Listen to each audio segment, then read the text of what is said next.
in his talk. And I want to say that when the crowd goes silent, which they should do now, if you have cell phones, please turn them to mute. And if you have a cough, then unwrap your cough drop now, because you are not going to want to miss any words from this gentleman.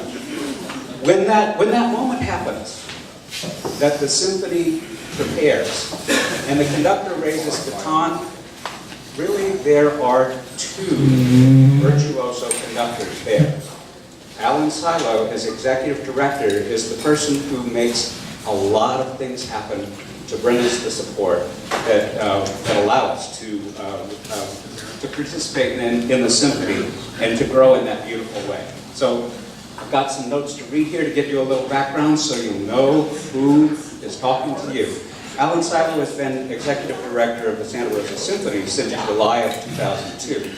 And during his tenure, the symphony has returned to a physically sound basis that produces surpluses in both operations and endowment annually over this last 15 years. He's played a leadership role in the public-private partnership with Sonoma State University to build a world-class symphony hall that opened in fall 2012, where the Santa Rosa Symphony is now the resident orchestra of the Green Music Center. He currently also sits on the board of the Santa Rosa Convention and Visitors Bureau to provide better cross-cultivation between the arts and tourism.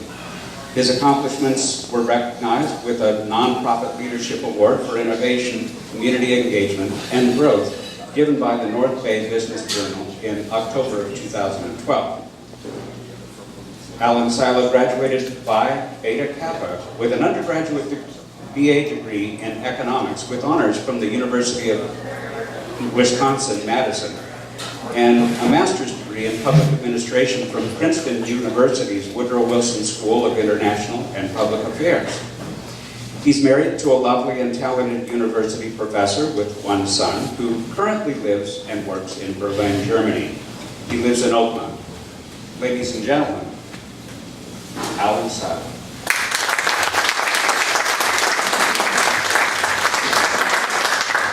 Thank you, David. That was a wonderful presentation. I think I'll have you introduce me at all the other speaking engagements. In fact, I'm coming back on Friday to speak to the other Rotary Club in Sebastopol at noon. So look forward to seeing you there. So I'm really happy to be here.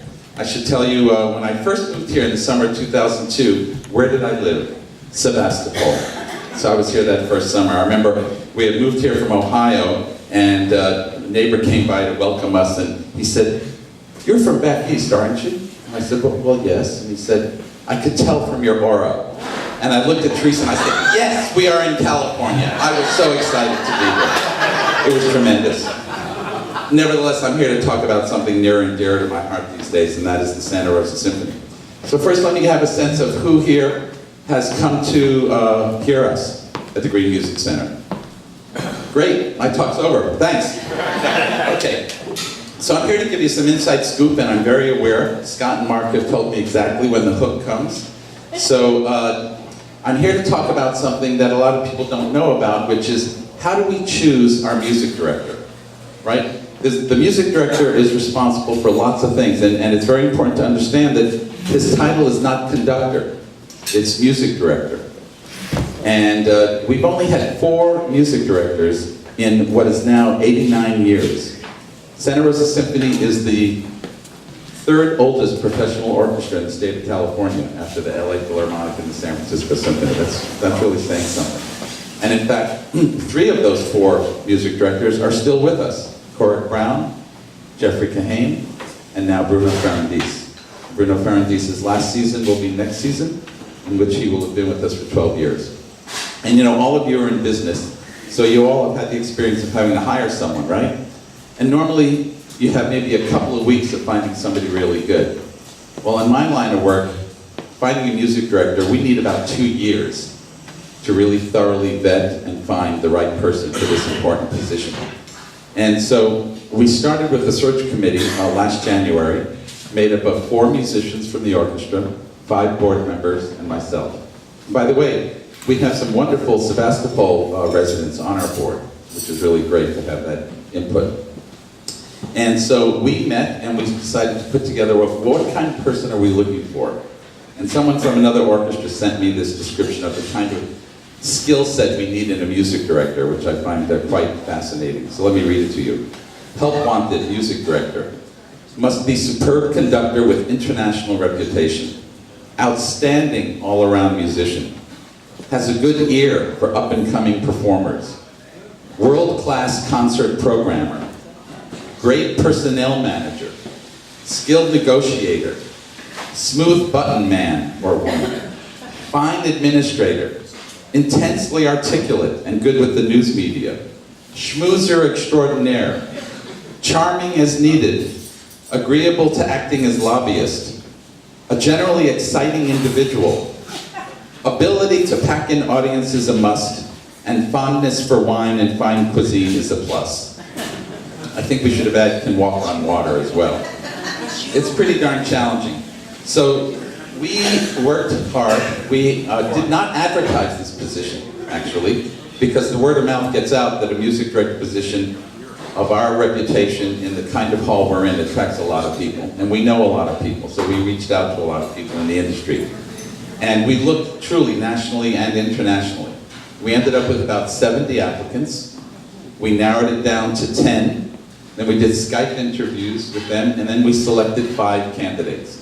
And they will open up our season next October. The first 5 concert sets of the 7 sets will be conducted by those 5 candidates. And we are making that experience as inclusive as possible, so that anyone who comes to those concerts will have the opportunity to go on our website and fill out a survey.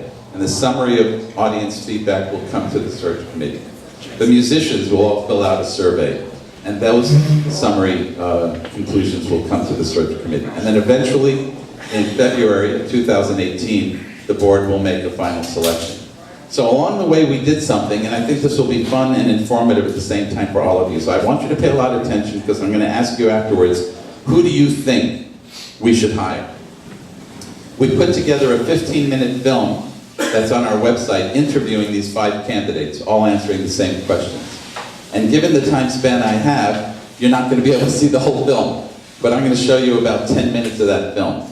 And afterwards, not only will I answer your questions, but I also want to know from you, with only 10 minutes of viewing, who do you think we should hire? It's kind of a fun exercise, and I've done this with all the Rotary groups and Kiwanis clubs I've been speaking to.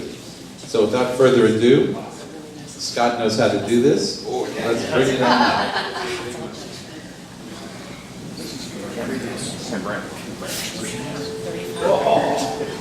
I'm so proud. That's impressive. What a present.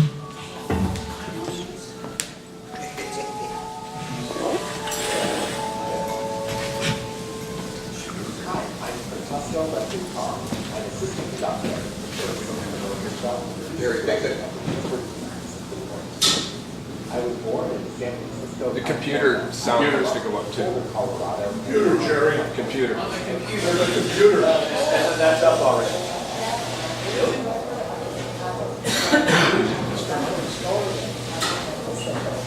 I was born in Taiwan and came to the United States as a teenager in 1989 to pursue my musical dream of becoming a conductor. I currently make my home base in Chicago, Illinois. Hello, my name is Andrew Grams, and I'm the music director of the Elgin Symphony Orchestra. I was born outside of Baltimore, Maryland, and I currently live outside of Cleveland, Ohio. Hi, I'm Graham Jenkins, the former music director of the Dallas Opera, where I was at the helm for more than 20 years. During that time, I conducted 60 different productions and was part of the team which saw the opening of Lord Foster's magnificent Windsor Opera House. I was born in South London and attended a school which was so large we gave our annual summer concert in the luxury of the Royal Festival Hall on London's South Bank. I now live in a small village called Childoak in Dorset in England. Hi, I'm Michael Christie, music director of the Minnesota Opera. I was born in Buffalo, New York, and currently reside in Minneapolis, Minnesota.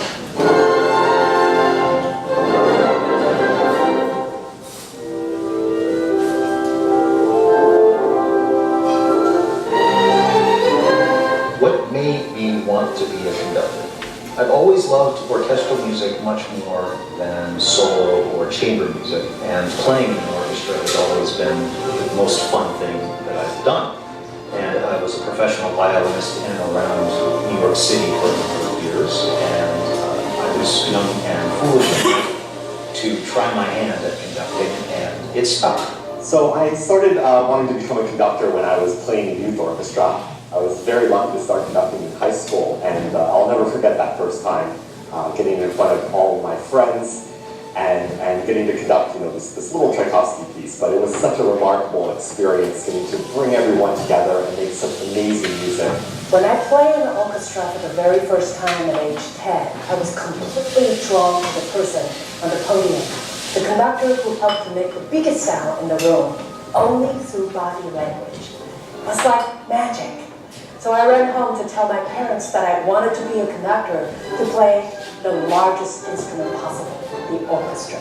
I remember being in my school auditorium in first grade, my classmates on stage, the music teacher came out, raised his baton, and suddenly they all came together, and I was just absolutely gobsmacked. But I've realized since then, in addition to bringing everything together, it's about collaboration. Collaboration between the conductor and musicians, collaboration between all those on stage and all those that support us, not only with their time, energy, and financial support, but also creating a heart for our community. As an undergraduate, I attended a performance of Peter Shaffer's play Amadeus, and the scene where Salieri is called Institution in the library, and he hears for the first time the Grand Partita Wind Serenade of Mozart.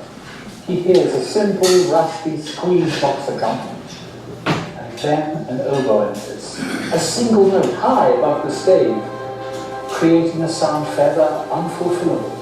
Salieri says, "I've heard the voice of God," and then realizes what a genius Mozart was. I raced back to Cambridge and conducted a performance of that Wind Serenade and knew I had to make music my life.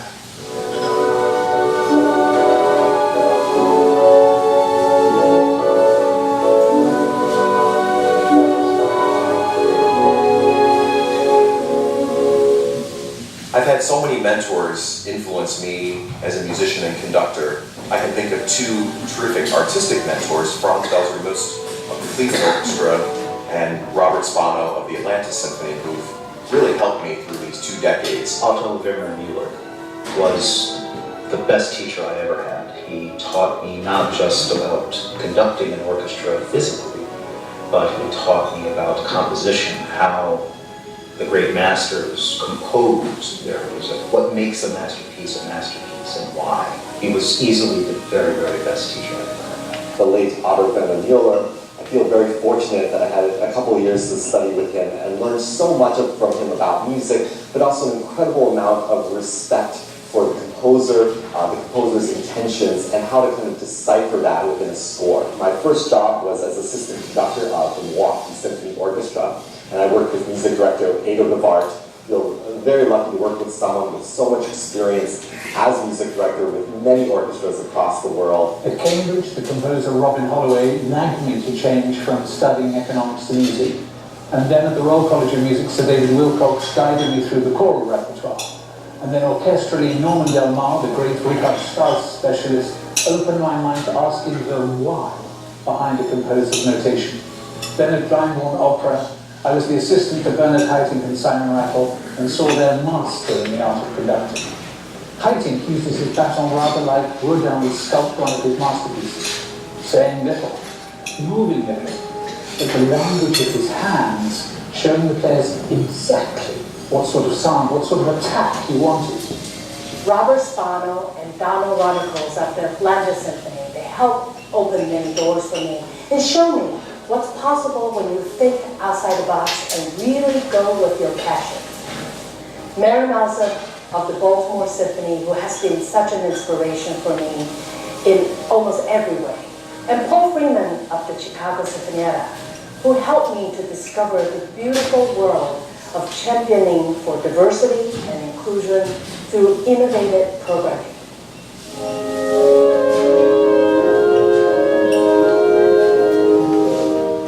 I can still easily remember the first piece of classical music I fell in love with. My parents had a box set of the Beethoven symphonies with Karajan and the Berlin Philharmonic, and of course I couldn't help but fall in love with that amazing Ninth Symphony. Beethoven's Sixth Symphony, in the famous recording of Otto Klemperer and the Philharmonia. The dramatic outburst of the storm turning to sunnier times, and then the intense joy of being alive in the last movement. Dukas, Sorcerer's Apprentice in my hometown of Buffalo, New York. I was about 10 years old watching Buffalo Philharmonic play, and I just marveled at the fact that these musicians on stage could create not only an emotional impact, but I could see Mickey Mouse, I could see the brooms, I could really imagine the storyline I took from that point on. The meditation from Massenet's opera Thais was the first piece of music that moved me to tears as a child. I didn't know what the piece was about until I was older, but the sheer beauty of the violin and orchestra sounds had very strong emotional impact on me. In the Hall of the Mountain King from Peer Gynt Suite No. 1, or the first movement of Beethoven 7. But I can't remember because that was quite a long time ago.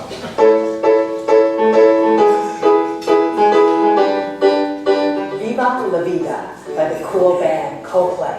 I love the pulsating rhythm, the use of the strings, the intriguing lyrics. Ella Fitzgerald. I pretty much love everything that she's recorded, but I especially enjoy the simple recordings she made with just piano of Someone to Watch Over Me and Miss Me. Baba Black Sheep from the album Live in Cuba with Marcellus and the Jazz Center Orchestra. And the first piece I found was Brian Ferry singing Sonnet 18. My smartphone is loaded with lots of classic rock, so I can think of pretty much every song of Fleetwood Mac in Chicago.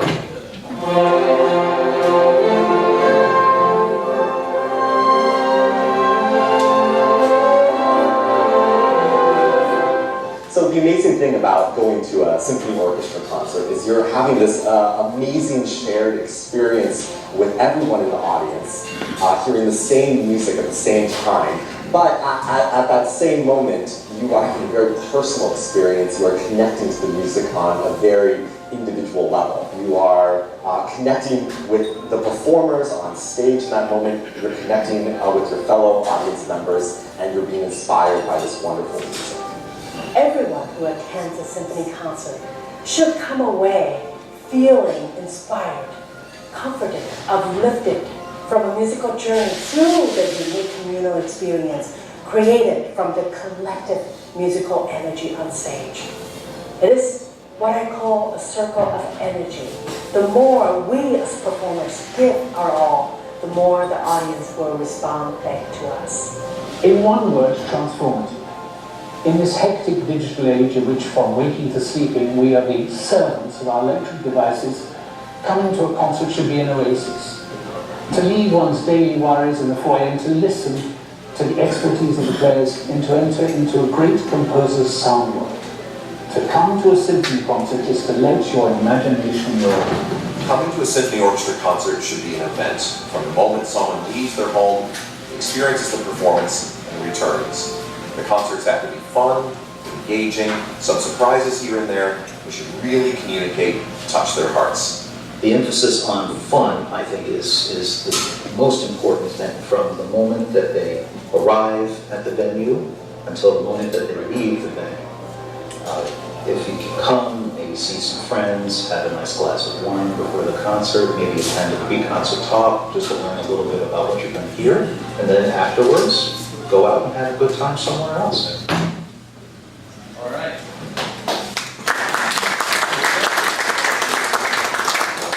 For those of you who like, you can see the whole film on our website. So, you've seen it? Who would you vote for? Buffalo. The second place. Buffalo? The guy from Buffalo.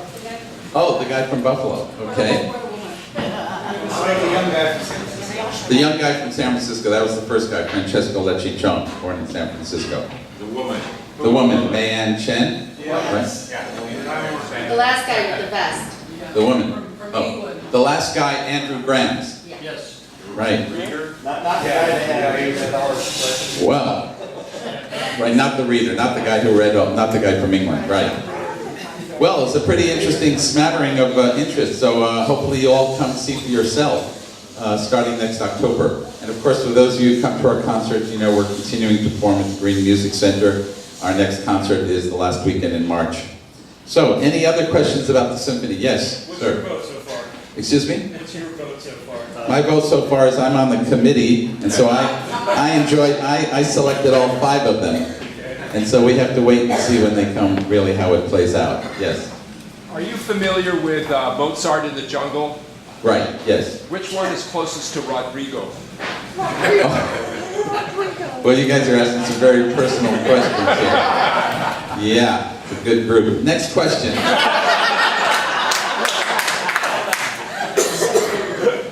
Yes, sir. Is the position full-time or you Right. share them with some other system? He asked, is the position full-time? No, we are, in a sense, we are a part-time orchestra in a sense. There are 1,200 professional orchestras in the United States, and maybe less than 5% are full-time. In the state of California, there's 125 professional orchestras. Only San Francisco Symphony and LA Philharmonic are full-time. There's not enough substance in the community to see that many performances. So, in fact, we want our music director, for our own reputation, to be performing elsewhere. You may have heard at the beginning, all of them have other gigs, right? Man Chen is Chicago Sinfonetta, Michael Christie, Minnesota Opera, Francesco Leccichon, Pittsburgh Symphony, Andrew Graham's Elgin Symphony outside of Chicago. So they will have another major gig, but we asked them to make this a principal commitment. Also, a segue to a question that many people ask is, will they move here, right? And what we have said is, it's our preference that they live here, but it's not a requirement, because we're really wanting someone of an international stature. And this may not be appropriate for them to be living here, let alone when you know what the cost of housing is and such. Yes? So the ultimate decision is the vote of your 5 board members? No, it's the, yeah, right. Who actually makes the decision? Final decision. Right.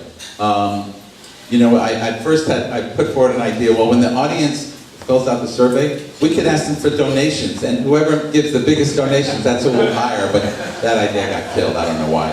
You know, I'm always thinking about how do we stay fiscally viable. But no, how it's going to work is the 10 members of the search committee, myself, 5 board members, and 4 musicians will vote. And hopefully we come to a consensus, and then we make a recommendation to the full board. So I report to the board, which is pretty substantial, by the way. We have a 39-member board. And that's why my hair's a lot grayer than when I started. And so they will make the final decision based, hopefully, on the recommendation from the committee.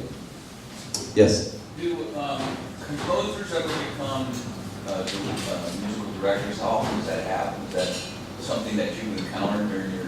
Right, so he's asked us, do composers ever become music directors? Yes, they do. Probably the most famous one that comes to mind is Esa-Pekka Salonen, who was the music director of the LA Philharmonic, and he's a composer.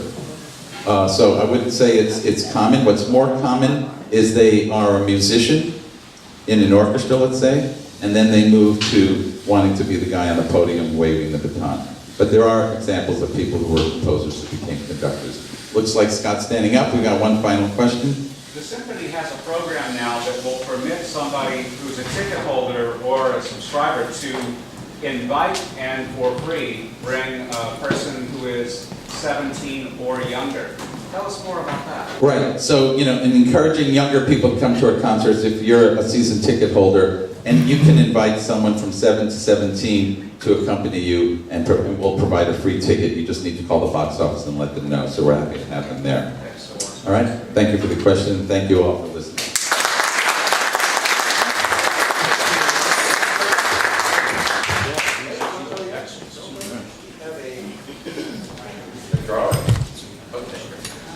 Gotta choose one of those. And there he is. This is the lucky winner. Just the last 4 digits. Just the last 4 digits. 8, 3, 3, 3. Oh, so close. We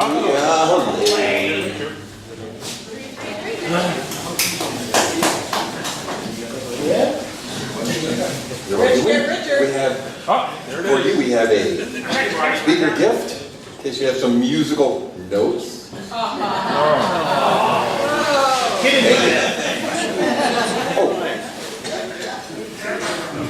Big money, big money. Oh. Goes to the Red Sox. Red Sox need a pitcher. Golden ticket! That's the one. Oh, so close. So close. Well, you have a door prize here, supplied by Kathy, thank you very much. I don't know what it is, but I bet it's cool. Thank you. Let's see, a door prize by Kathy? Here's my joke for the day. See, the doctor's a dog. And he says, I'm afraid I can't treat you, Mr. Fisk, because I have a conflict of interest, because the patient's head is shaped like a fire hydrant. You get it? Okay, Cam, you must have a better joke than that. Where's the mic? Okay, well, in the spirit of Rotary birthday, I thought I'd do a birthday joke. Now, this has nothing to do with Rotary, so it's a stretch. Some employees bought their boss a gift for his birthday. Before opening the gift, the boss shook it slightly and noticed it was wet in the corner. Touching his fingers to the wet spot and tasting, he said, "A bottle of wine?" His employee said, "No." Again, he touched his finger to the box and tasted the liquid. "A bottle of scotch?" His employees replied again, "No." Finally, the boss asked, "I give up. What is it?" His workers responded, "A puppy."